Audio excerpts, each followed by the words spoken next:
I want to pick your brain on this kasi honestly, I just want to let you know that sa lahat ng mga frontman na nakita ko, you're one of the strongest frontmans na nakita ko, and I was able to see live and to perform, na nakita ko talaga na parang fuck, talagang literal, it's a frontman. It's not just kasi here's my thing eh. I know it has the same meaning being a vocalist, being a frontman. I know it has the same meaning eh. Pero kasi every time I see you and I see how you do your thing, it's different eh. Ano sa tingin mong ikaw every time you watch or you attend gigs, do you have this radar or thing na pwede mo ma-impart to anyone on how to become a strong frontman? To a point na, kasi I can definitely attest na every time I see Timoy, I see your bandmates, the first thing that comes into mind is Pidjong.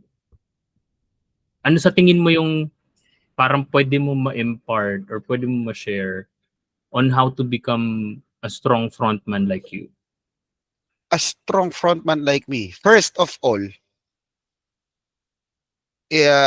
kung the question is, gusto mo ba maging strong frontman like me?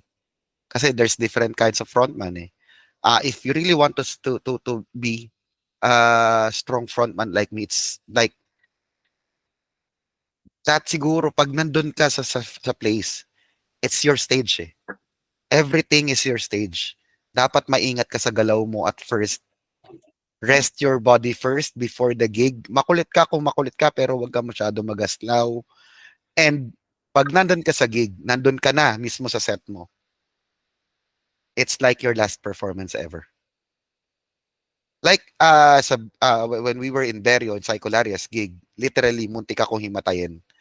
I'm not hindi ako natakot on that part. I'm not sad if ano. Sabi ko nga sa kabanda ko, nagbibiroan kami. Sabi ko mamamatay ako sa stage, sabi ko ganun. Give mo na lahat. Tomorrow baka mag-pandemic, baka mamaya may mangyari sa work na hindi ka na makapag-perform. Basta parang every time nakakanta ako or tutugtog kami, iniisip ko yon na walang next time. Wala na next time eh. Mamatay na ako, mamatay. All out na tayo dito. Kahit lagay mo ako sa studio, you can ask my band members, yung performance ko sa studio and performance ko sa stage is very much the same. I don't do much of the singing na nakaupo. Nakaupo lang pag may pinag-aaralan, sinesifra, pero pagka pina-perform na namin yun, pagka nagpa-perform ako, pag kumakanta ako, yun na yun nasa mindset ko. There will be no next time. Baka hindi magustuhan yung performance ko, or baka mamaya may makaaway ako na kabilang banda kasi baka mag-agawan kami kay Bini Mika, ganun.